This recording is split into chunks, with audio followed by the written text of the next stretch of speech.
초대교회부터 복음서를 하나로 만들고자 하는 시도들이 몇 번 있었습니다. 제일 처음 시도는 마르시온이라고 하는 이단, 최초의 이단입니다. 마르시온주의라고 하는데 마르시온 복음서라고 하는 게 나왔습니다. 성경 4권, 마태, 마가, 누가, 요한을 합쳐서 하나로 책을 만들었는데 아무도 환영하지 않았습니다. 조금 더 시간이 지나고 나서 다테살론 복음이라고 하는, 그냥 사중복음에 우리말로 옮기면 사중복음인데 이것도 환영받지 못했습니다. 하나로 만들어 놓으면 좋은 것 같은데 지금도 그 작업은 계속합니다. 신학자들이 이렇게 짜맞춰보고 저렇게 짜맞춰보고 옆에다 토를 달기도 하고 각주를 넣기도 하고 해서 복음서를 하나로 마태, 마가, 누가, 요한을 하나의 책으로 만들어 보자 시도는 하는데 다양성 속에 들어가 있는 이야기, 그리고 또 마태나 마가나 누가나 요한이 각각의 공동체에게 꼭 전하고 싶었던 해석되어진 예수의 이야기, 그것도 중요하다.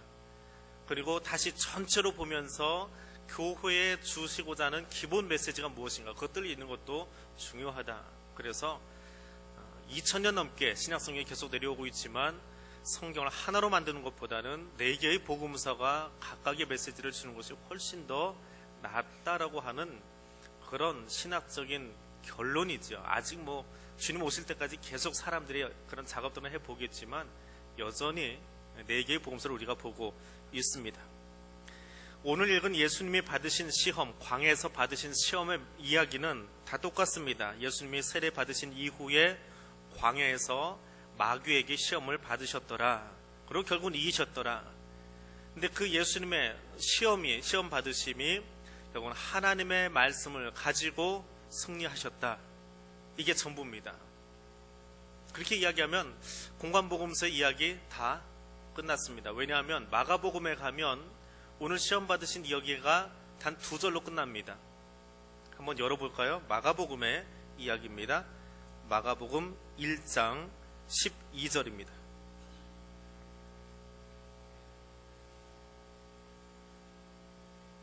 마가복음 1장 12절 13절 같이 읽습니다.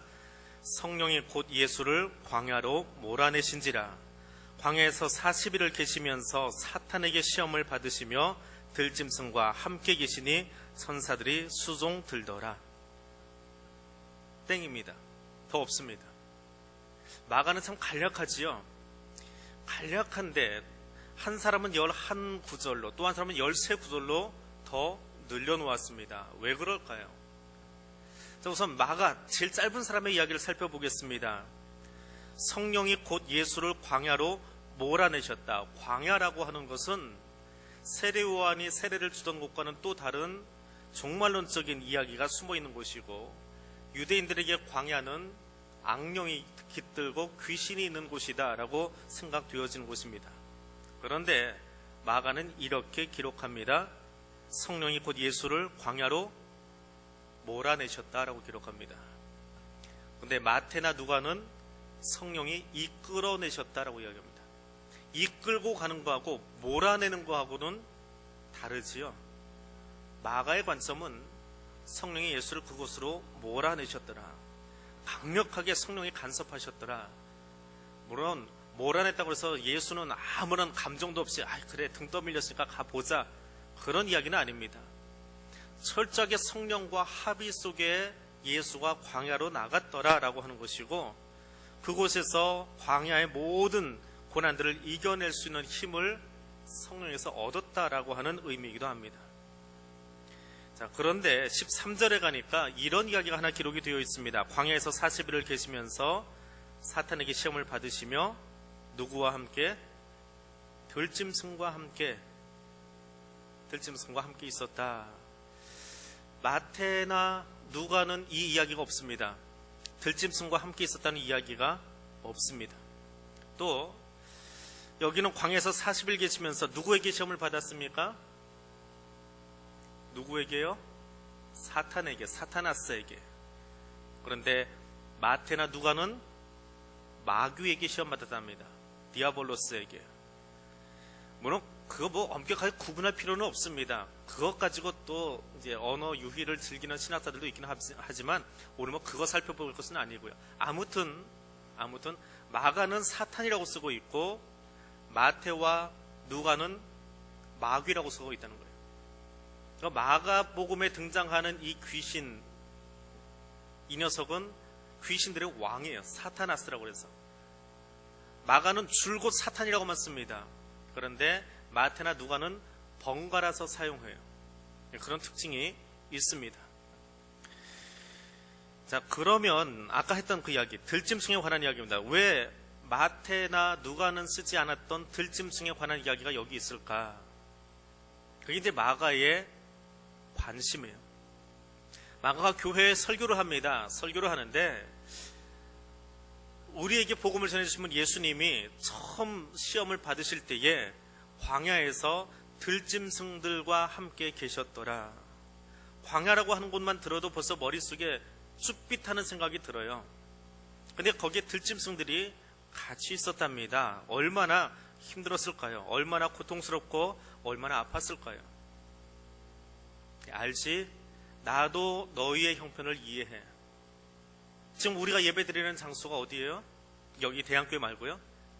마가가 복음을 전할 때에, 설교할 때에 그들이 예배드리는 장소가 어디입니까?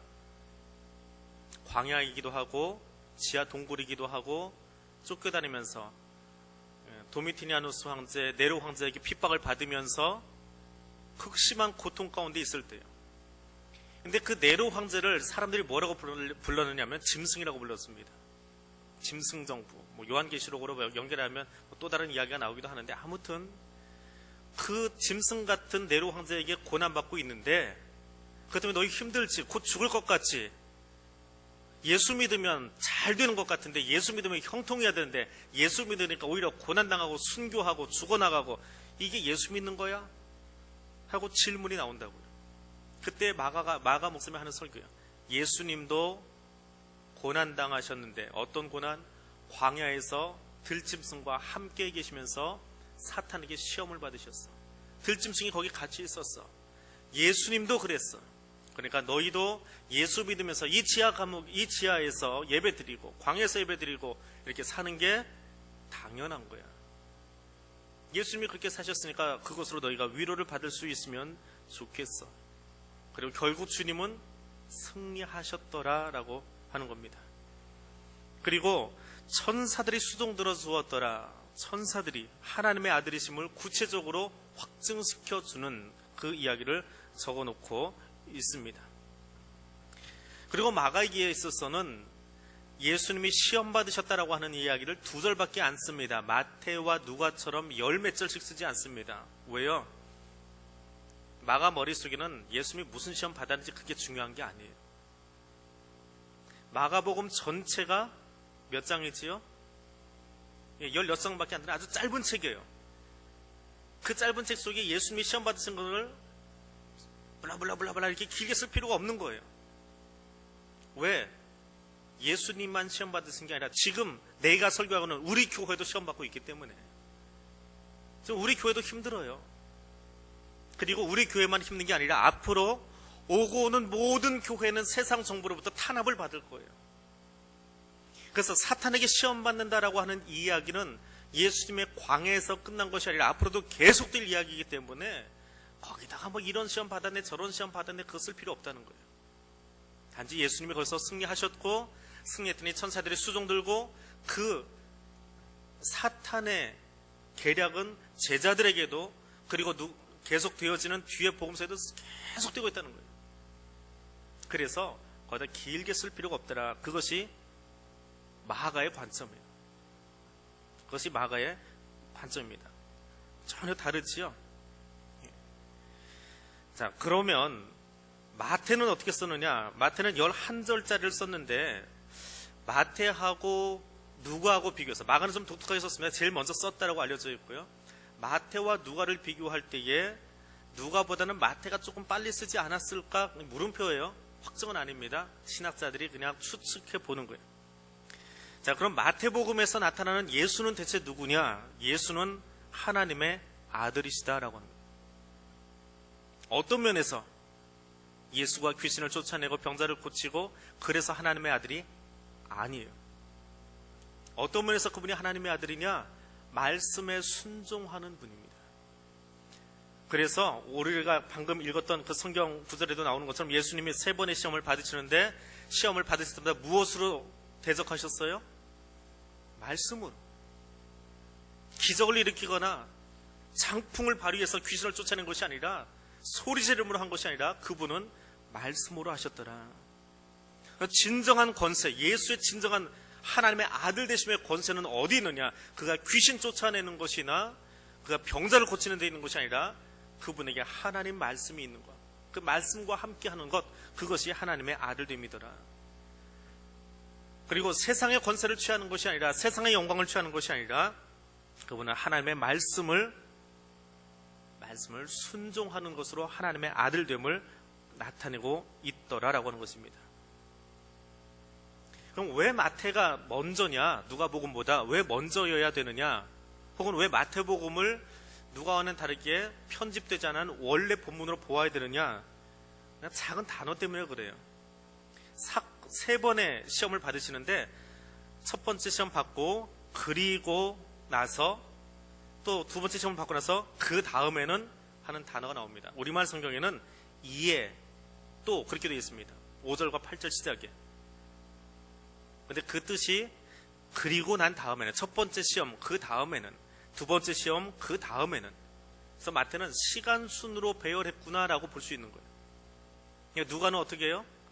그리고라고 썼습니다. and라는 거예요. 이런 시험이 있었고, 그리고 이런 시험도 있었고, 그리고 이런 시험도 있었어. 그러니까 한 사람은 시간 순으로 배열하는 것이고, 하나는 의미 부여를 하면서 순서를 바꿔놨어요. 마태복음이 1, 2, 3이라고 한다면 누가는 1, 3, 2로 나갑니다. 두 번째 것과 세 번째 것의 시험의 순서가 바뀌어 있어요. 어떤 의도가 있다는 거지요. 그럼 우리는 예수님의 시험에 관한 이야기를 할 때에 마태복음의 이야기가 그냥 원래 이야기다, 그렇게 그냥 짚고 넘어가자는 거예요. 그러니까 하나는, 마태만 쓰는 하나의 특이한 점은 두 번째 시험을 받을 때에 5절에서 마귀가 예수를 거룩한 성으로 데려다가 성전 꼭대기에 세웠더라 라고 써 있습니다. 누가는 예루살렘으로 데려갔다라고 구체적인 지명을 언급했는데 마태는 거룩한 성이라고 씁니다. 왜 그렇게 할지는 이해가 되시지요? 유대인들에게 굳이 예루살렘하고 그렇게 쓸 필요가 없는 거예요. 예루살렘 성에는 성전이 있고 하나님의 궤가 있기 때문에 그곳은 유대인들에게는 거룩한 곳이에요. 유대인들에게 복음을 쓰다 보니까, 유대인들에게 설교를 하다 보니까 거기 예루살렘의 꼭대기로 올라갔다, 그렇게 이야기하기보다는 거룩한 곳 꼭대기로 마귀가 데리고 올라가서 장난질 치더라, 그렇게만 이야기해도 유대인 공동체는 알아들었다는 거예요. 그게 이제 마태 이야기입니다. 자, 그럼 마가복음의 이야기 들었습니다. 마가복음은 지금도 계속되어지는 시험이기 때문에 2절이면 된다, 그렇게만 이해하시면 돼요. 마태복음의 이야기는 누가보다는 보다 더 먼저 쓰여진 것 같고, 그리고 시간 순으로 배열이 되어 있더라. 그리고 유대인에게 전하기 위해서 거룩한 곳 위에 예수를 데리고 올라가서 시험을 했더라. 그래서 유대인에게 쓰여진 것이더라 하는 겁니다. 자, 그러면 오늘은 누가를 가지고 이야기하겠습니다. 자, 누가복음은 어디에 기록되어 있냐면 누가복음 4장에 기록되어 있습니다. 누가복음 4장을 함께 펴시겠습니다.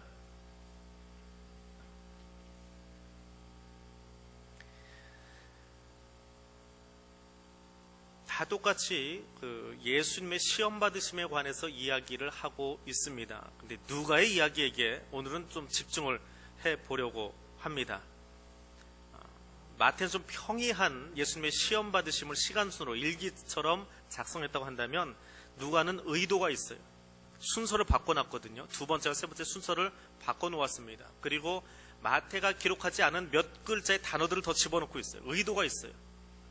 1절입니다. 예수께서 성령의 충만함을 입어 요단강에서 돌아오사 광에서 40일 동안 성령에게 이끌리셨다. 예수님께서 성령의 충만함을 입어서 요단강에서 돌아오셔서 광에서 40일 동안 성령에게 이끄심을 받았더라 라고 되어 있습니다. 자, 순서가 다른 것은 아까 이야기했지요. 예. 내가 만일 하나님의 아들이어든 이 돌들로 명하여 떡이 되게 하라. 이것이 첫 번째 이야기입니다. 두 번째는 내가 만일 내게 절하면 다 내 것이 되리라 하면서 성경 말씀을 인용해가지고 예수를 유혹합니다. 마귀가 우리를 유혹할 때도요, 흑심 품고 이야기하지 않습니다. 성경을 그럴듯하게 가지고 와서 이야기합니다. 이단들이 우리 유혹할 때에 다른 것 가지고 유혹하지 않습니다. 그냥 성경 말씀 가지고 유혹합니다. 예전에 교회 있을 때에 어떤 청년 하나가, 청년 아니죠, 결혼하신 분인데, 아직 뭐 젊으니까 그냥 청년 제가 그렇게 표현하는데, 갑자기 자기 삶 속에 뭔가 좀 회의가 들고 힘에 겨워서 누구 성경 공부를 시작을 했어요. CCC 출신입니다. CCC면 굉장히 말씀 공부 열심히 하는 선교단체 출신인데 푹 거의 빠진 거예요. 그분하고 말씀 공부를 하면서 푹 빠져 너무 좋다 하고 있다가 자기 주변 가정에 어려웠던 일들이 좀 정리가 되고 자기도 좀 정신을 차리고 보니까 매일같이 교회를 나오는 청년이에요. 쉬지 않고 교회 나와서 살던 청년인데 어느 날부터가 자기가 교회를 들어가지 않고 밖에를 돌아다니고 있더래요. 그래서 제가 늘 하는 이야기가 있어요. 성경 공부할 때 제발 목사한테 보고 좀 하고 다니라고. 안 하고 다니면 사고 치니까 목사한테 얘기 좀 하라고 그랬는데 저한테 얘기도 안 하고 한 달 가까이를 밖에서 성경 공부를 하고 있었던 거예요. 그래서 이거 목사님도 혼나겠다. 직보하면 혼나겠다 싶어가지고 자기 아는 CCC 선배에게 전화를 했답니다. 선배님 이만저만해서 우리 목사님이 성경 공부할 때는 교회에다 얘기하랬는데 얘기도 안 하고 밖에 나가서 했어요. 근데 목사님한테 지금 얘기할까요? 그때 이제 그 선배가 뭐 이것저것 물어봤나 봐요. 물어보더니 영락 없는 신천지다. 당장에 목사님한테 가서 얘기해라. 그래서 그 청년이 그 신천지에서 공부하던 책을 들고 와버린 거예요. 신천지에 있다가 빠져나오면 자기들이 책이 교재가 따로 있는 게 아니라 이렇게 메모하면서 공부를 합니다. 근데 이 메모하던 노트를 다 뺏어가 버린대요. 자료를 잘 가지고 나오지를 못해요. 지금 나와 있는 거는 대부분 뭐 신현욱 목사님이 거기 있을 때 가지고 있던 자료들을 가지고 밖에 공개되어 있는데 이 청년이 신천지에 먼저 얘기한 게 아니고 저한테 그냥 가지고 와버린 거예요. 목사님 저 이런 거 가지고 공부하고 있었는데 이게 뭐예요? 저희 선배에게 물어보니까 신천지 갔다는데 좀 봐주세요. 그래서 제가 지금 그 노트를 들고 있어요. 우연치 않게 신천지에서 공부하는 한 달 반 정도 분량에 어떻게 이제 신천지로 빠져들어가게 하는지 그 고리들을 우연히 보게 된 거예요. 그 안에서만 발견되면 잡아둘 수 있을 것 같아요. 근데 그걸 보고요, 정말 기가 막혀요. 얼마나 말씀을 재미있게 이리 꼬고 저리 꼬고 해놨는지 공부한 신학생들 아니면 저도 그냥 넋놓고 읽으면 야 정말 설교 멋있다 할 만큼 잘 꼬아놓았어요. 정말 잘 꼬아놨어요. 그런데 그 꼬아짐을 그대로 따라가다 보면 한 2달쯤 지나가면 헤어나오지를 못해요. 왜냐면 이 고리가 어디서부터 잘못됐는지를 찾아내지를 못하는 거예요. 근데 이상하다 그러니까 저는 이제 주의 깊게 본 거죠. 이렇게 쭉 보다 보니까 성경을 살짝 꼬고 살짝 처음부터 꼬지 않아요. 살짝 꼬기 시작한 게 나중에는 교회에 대해서 등 돌리게 만들어요. 교회는 나쁜 사람들이에요. 자기 이익을 추구하는 집단이에요. 목사가 성도들의 형편을 살펴주지 않아요. 그럼 불만을 자꾸 표출하게 만들어요. 그것을 자꾸 사람들에게 이야기하게 만들어요. 구역장 그것도 못된 사람들이에요. 처음부터 그 얘기하는 건 아닙니다. 천천히 들어가는데 나중에는 우리 교회는 모든 구역장들이 다 나쁜 사람들이고 목사들이 나쁜 사람이고 예전에 그래 신방 한번 안 해줬어. 예전에 그래 내 형편 한번 안 살펴줬어. 이게 쌓이면서 자기 안에 또 다른 응어를 만들어요. 그걸 옆에 있는 사람들에게 물어보니까 누구도 그런 시험에 들었던 사람이 있어요. 근데 그걸 어떻게 넘어가요? 말씀으로 넘어가요. 성경책 가지고 자기에게 맞게 다 꼬는 거예요. 이게 사탄이 하는 짓이에요. 사탄은 정통교회를 부인합니다. 정통교회를 부인해요. 교회 직제 자체를 부인합니다. 목사, 장로 그거 다 성경에 없는 거고 다 자기 유익을 위해서 있는 것들이고 비난하게 하고 손가락질 하게 하고 그래서 사탄이 하는 짓이에요.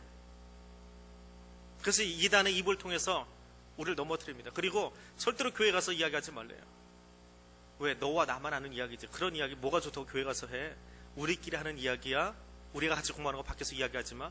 거기까지 가는데 한 4주 걸립니다. 근데 4주쯤 가면 자기들끼리 공부하는 거 밖에다 얘기 안 합니다. 절대로 안 합니다. 그렇게 세뇌가 들어가요. 매일같이니까요. 4주가 4번 교육이 아니고요. 사탄이 오늘 예수를 시험할 때도 똑같습니다. 다른 것으로 시험하지 않아요. 말씀을 가지고 시험해요. 성경에 기록되었는데 너 나에게 이렇게 해봐. 이게 사탄의 방법이에요. 시커먼 가면 쓰고 뿔 달고 나오면 우리도 다 압니다. 그렇지 않아요. 교회를 넘어뜨리려고 하는 숱한 이단들은 가장 그럴듯한 광명의 천사처럼 하고 우리에게 찾아와요. 예수를 시험하듯이 그렇게 찾아옵니다. 하나님의 말씀으로 유혹을 해요. 그런데 예수님은 그것을 말씀으로 전적으로 하나님께 순종함으로 그 말씀을 이용하세요. 누구를 유혹하기 위해서가 아니라 마지막에 십자가에 못 박히실 때에도 아버지의 뜻이라면 아버지의 원대로 하옵소서, 그것이 말씀에 순종하는 거예요. 말씀을 누구로 비난하기 위해서 존재하는 것이 아닙니다. 내가 하나님 앞에 서기 위해서 기록된 것이 하나님의 말씀이에요. 마귀가 예수에게 권세를 주겠다라고 이야기하지요. 마귀가 예수에게 권세를 주겠다고 이야기합니다. 내게 절하면 다 내 것 되게 하겠다. 근데 진짜 권세는 어디서 나와요? 예수님이 부활하신 다음에 제자들에게 내가 하늘과 땅의 모든 권세를 너희에게 주노니. 권세 부여자는 누구예요? 마귀가 아니에요. 진짜 권세는 하나님에게 있는 거예요. 하나님이 그의 제자들에게 주셨어요. 하나님의 나라 사역을 위해서 주셨어요. 그것을 바로 알 수 있어야 합니다. 내가 하나님의 아들이거든 여기서 뛰어내리라 세 번째 시험을 합니다. 이 시험 속에는 어떤 의미가 있어요? 예루살렘도 시험의 장소가 될 수 있다는 거예요. 예루살렘 성전 꼭대기에다 데려다 놓고 뛰어내리랍니다. 교회가 안전한 곳인 줄 압니까? 그렇지 않아요. 기도 나가서 열심히 기도하면 거기가 안전한 곳인 줄 압니까? 그렇지 않아요. 마귀는 어디든 틈만 보이면 뛰어듭니다. 예루살렘 성전에서도 예수도 시험하는 것이 마귀입니다. 마태가 거룩한 성이라고 표현한 그곳, 거기서도 마귀가 일하더라라고 하는 겁니다. 그런데 누가는 왜 이것을 가장 뒤에다 배치했느냐? 내가 하나님의 아들이거든 여기서 뛰어내려 보아라. 하나님의 아들이거든. 약간 정치적인 냄새가 있어요. 네가 하나님의 아들이면. 누가는 누가복음만 기록하지 않았지요. 사도행전까지 기록을 한 사람이에요. 누가복음과 사도행전을 기록하면서 교회가 끊임없이 세상과 영적인 전쟁을 치루어야 되는 것을 염두에 두고 복음서를 기록하고 그것을 총독에게도 보여주기 위해서 사도행전을 기록했던 사람이에요. 그럼 지금 예수가 시험받는 이야기 가운데에 마지막에다 배치해야 될 이것, 지금도 교회가 로마 제국과 불편한데 예수도 그때에 사탄과 불편하게 싸우고 있었어. 하나님의 아들이냐라고 조롱하면서 싸우고 있었어. 그래서 성도들에게 이야기합니다. 너희의 싸움은 그때부터 계속되었던 거야. 지금도 교회는 그 싸움을 하고 있는 거야. 지치지 말고 그 싸움을 계속할 수 있으면 좋겠다라고 이야기합니다. 근데 그 영적인 전쟁을 어떻게 걸어갑니까? 1절로 다시 돌아가 봅니다. 예수께서 성령의 충만함을 입어서 요단강에서 돌아오사 광야에서 40일 동안 성령이 이끌리셨다. 누가가 생각하는 예수의 시험 받으심은 요단강 세례와 떨어질래야 떨어질 수 없는 이야기예요. 요단강에서 세례받고 성령이 그 위에 비둘기처럼 내려오셨어요. 그리고 광야로 나갔을 때는 어떤 상태로 나가요? 성령의 충만함으로 나가셨어요. 마태나 마가는 성령의 인도하심으로 나갔다라고 이야기하는데 누가의 관심은 성령 충만함에 있어요. 성령이 우리 안에 들어오셔서 예수 그리스도를 구주로 고백하게 하는 일을 하십니다. 그건 단 한 번의 사건이지요. 근데 그 뒤에 예수를 구주로 고백한 성도들이 세상을 살아가려면 성령 충만함으로 살아가야 돼요. 그건 계속적인 사건이에요. 성령 충만함의 사건. 그리고 성령 충만함의 그 이야기는 오늘 여기서만 끝나는 것이 아니라 사도행전을 시작할 때도 오직 성령이 너희에게 임하시면 너희가 권능을 받고 예루살렘과 온 유대와 사마리아와 땅끝까지 이르러서 2장에 가니까 마가 오순절 성령 강림 사건, 그 성령님이 그들을 인도하셔서 베드로를 인도하시고 빌립을 인도하시고 바울을 인도하시면서 계속되는 사건의 배후에는 누가 계시는 거예요? 성령님이 계시더라. 누가의 관심은 그거예요. 성령이 함께 하심으로 이 일이 계속 되어진 것이지 예수의 힘으로 한 사람의 능력으로 되어진 것이 아니더라. 성령과 한 마음으로 나아갈 때에 성령 충만할 때에 이 영적인 정리도 승리할 수 있는 것이다. 그래서 예수의 사역은 바꿔 말하면 성령의 사역이고, 누가 사도행전으로 가면 교회의 사역은 성령의 사역이다라고 합니다. 당회의 사역이 아니고, 재직교회 사역이 아니고, 개인의 사역이 아니고, 교회의 사역은 성령의 사역이 되어야 된다라고 하는 거예요. 그리스도인이 살아가는 모습은 내 영성 가지고 살아가는 게 아니에요. 성령이 내 안에 계심으로, 성령 충만함으로 그리스도인으로 살아갈 수 있더라라고 하는 거예요. 누가복음에 예수는 인자로 오셨습니다. 사람의 아들로 오셨어요. 철저한 인간으로, 완전한 인간으로 오셨어요. 그럼 완전한 인간으로 오신 그분이 하나님 나라 사역을 감당하려면 어떻게 해야 돼요? 성령님이 그 안에 충만하셔야 되는 거예요. 주님도 그렇게 사셨기에 교회를 향해서 이야기합니다. 너희도, 교회도, 성도들도 그리스도인으로 살아가려면 내가 뭘 많이 안다고, 내가 신학 공부 많이 했다고 그것으로 그리스도인 된다고 착각하지 말라는 거예요. 성령 충만하지 않으면 그리스도인으로 살아갈 수 없습니다. 영적인 전쟁을 치룰 수 없습니다. 성령 충만하지 않으면 백전백패합니다. 교회는, 성도는 성령 충만함으로 살아가는 거예요. 성령이 공급해 주시는 힘으로 개인도, 교회 공동체도 새 힘을 얻고 성령 충만함으로 살아갈 수 있는 거예요. 그것이 누가의 관심이에요. 누가는 성령 충만함의 이야기를 계속해서 써놓고 있습니다. 그리고 또 하나 13절을 같이 볼까요? 누가복음 4장 13절입니다. 같이 읽어보겠습니다. 마귀가 모든 시험을 다 한 후에 어떻게 했다고 그래요? 얼마 동안 떠나갔대요. 얼마 동안 떠나갔답니다. 마가나 마태는 이 시험이 끝난 다음에 천사들이 와서 수종 들더라, 천사들이 수종 드는 모습을 통해서 예수가 하나님의 아들이십니다 라고 하는 것을 부각시키고 있어요. 천사들이 그때만 수종 드는 게 아니라 그 이후로 공생의 사역 동안에 천사들이 계속하여 수종 들었다라고 하는 단어를 쓰고 있습니다. 그런데 누가는 재미있는 것을 하나 써놓았습니다. 마귀가 모든 시험을 다 한 후에 얼마 동안 떠나 있었답니다. 완전히 떠나지 않았어요. 얼마 동안 떠나 있었어요. 언제 다시 올까요? 언제 다시 올까요, 예수님에게? 틈만 나면 찾아와요. 누가복음의 이야기를 읽다 보면 틈만 나면 찾아와요. 어느 때가 아니에요. 내가 우울할 때, 내가 병들었을 때, 우리 집안이 기울었을 때, 내가 싸울 때 안 해요. 틈만 나면 찾아요. 틈만 나면. 기쁠 때도 찾아오고, 슬플 때도 찾아오고, 웃을 때도 찾아오고, 울 때도 찾아오고, 틈만 생기면 얼씨구나 거기다가 싹 빗대가지고 찾아오는 게 마귀예요. 그래서 누가는 그렇게 써놓았어요. 얼마 동안 떠나니라. 완전히 떠난 거 아니에요. 절대로 포기 못합니다. 마귀가 포기 못해요. 언제까지?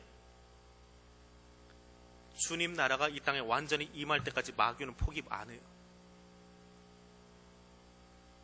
내가 이만큼 신앙을 다져서 내 영성이 이만큼 되어졌으니까 이제는 절대로 마귀가 나를 틈타지 못하겠지, 착각하지 마세요.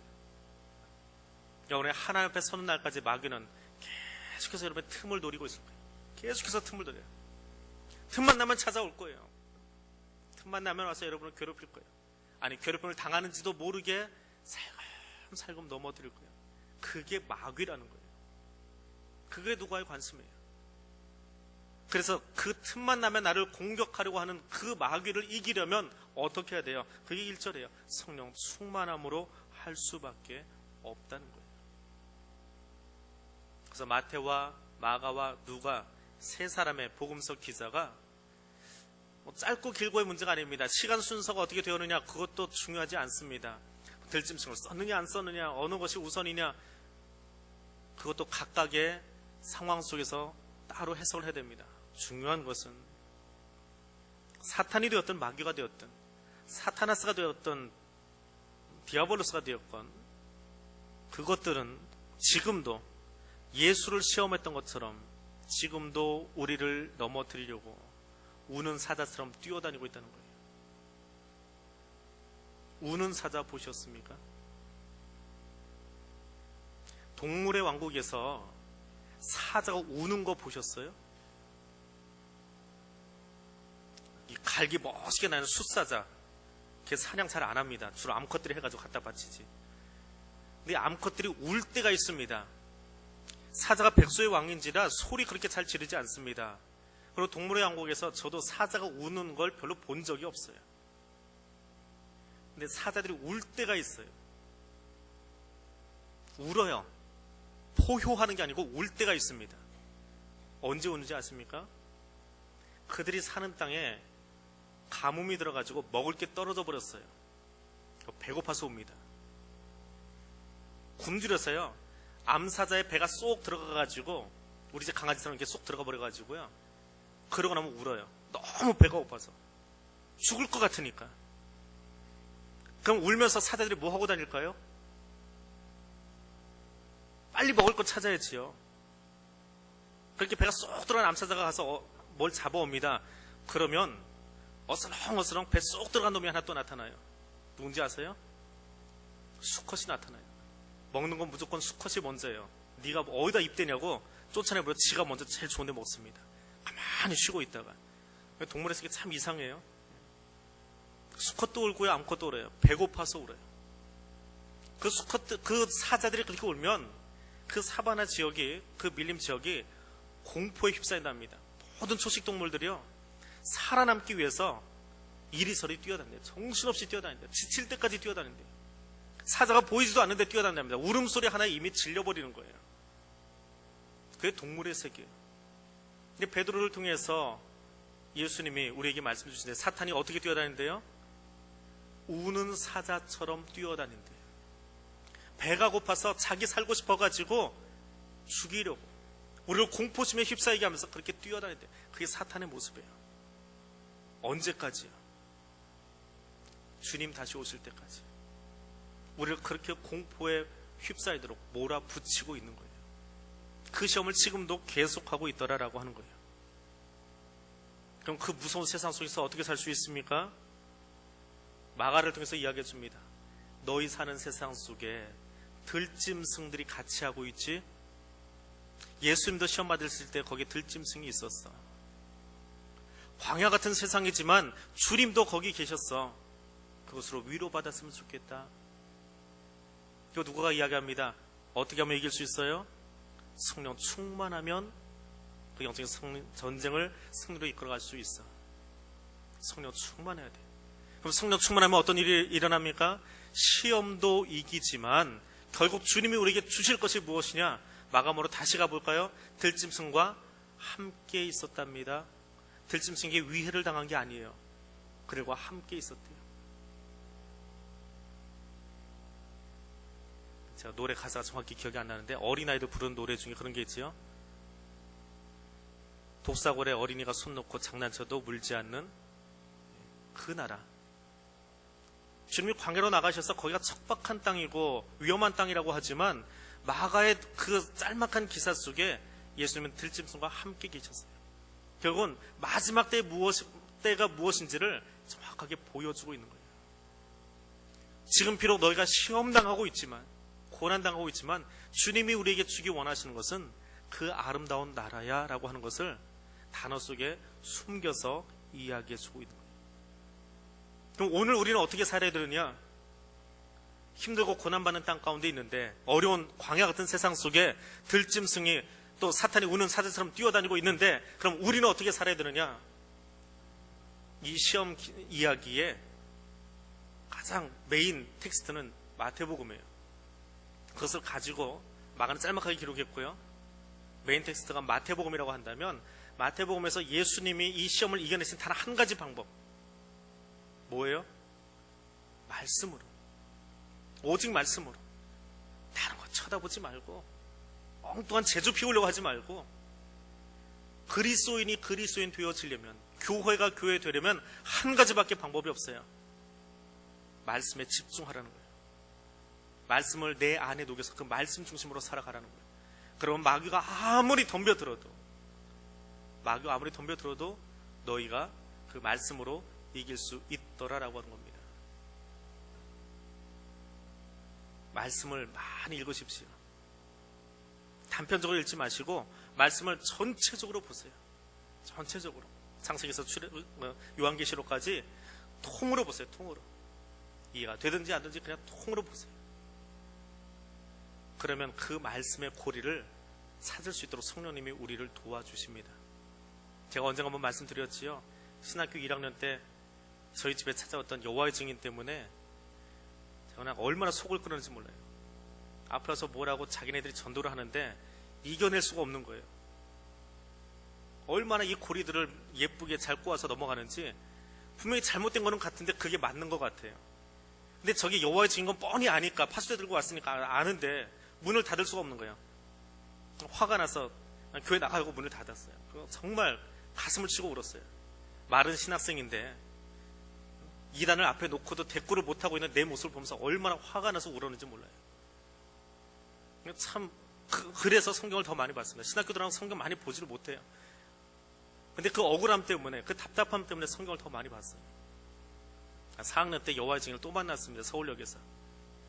그때는 오기가 생겼어요. 한번 덤벼보고 싶었어요. 내가 지난 4년 얼마나 공부했는지 안 되면 도망가더라도 한번 해보고 싶었어요. 그리고 그 말씀 논쟁을 한 3번을 이기기 시작하는데요. 얼마나 통쾌한지. 지난 3년 동안 4년 동안 신학교 다니면서 그 답답했던 것, 그 1학년 때 문 앞에서 대꾸를 못해서 문을 닫아버리고 울 수밖에 없었던 그 마음 때문에 그 자리에서 그 옷 입고 책 끄집어내면서 뭐 이야기를 하는데 여기가 틀린 거잖아요. 이거 당신들이 꼬아놓은 거잖아요. 여기서 고리가 잘못 넘어갔잖아요. 말씀은 그게 아니잖아요. 왜 거기다 그 말씀을 인용하냐고. 그러면서 이야기하면서 한 3번을 말씀을 하면서 그 사람들하고 싸우고 있는데 너무 신이 나는 거예요. 그 사람들 얼굴에 벌개지기 시작해요. 깨지긴 깨지는데 그래도 포기하고 싶지 않은 4년 전에 내 모습이 그들에게서 보이더라고요. 어디에 있어요? 이단 공부하는 게 아니에요. 이단들은 지금도 또 우리를 현혹시키러 또 다른 고리들을 만들어 가고 있습니다. 또 색다른 이단들이 나올 거예요. 통일교에서 빠져나온 신천지가 나오는 것처럼 또 다른 이단들이 나올 거예요. 그리스도인이 할 수 있는 것은 한 가지밖에 없습니다. 주님이 오늘 이 시험을, 마귀의 시험을 말씀으로 이기신 것처럼 오늘 우리가 말씀 보는 것밖에 없어요. 말씀으로 이기신 주님, 그 주님을 기억하고 오늘도 그 성령 충만한 사람, 말씀 충만한 사람이 될 수 있도록 여러분 자신을 위해서 기도하시고 또 교회가 그렇게 말씀 위에 서갈 수 있도록. 다른 것에 서면 안 됩니다. 다른 것으로 서가면 교회는 세상 모임하고 똑같아집니다. 말씀 위에 설 수 있는, 말씀 듣는 자리에 더 많은 사람들이 모여들고 거기에 머리 숙일 수 있는 그런 교회 되어질 수 있도록 여러분 자신을 위해서, 우리 교회를 위해서 함께 기도할 수 있기를 원합니다. 우리 같이 기도하겠습니다. 주님, 내가 그 사람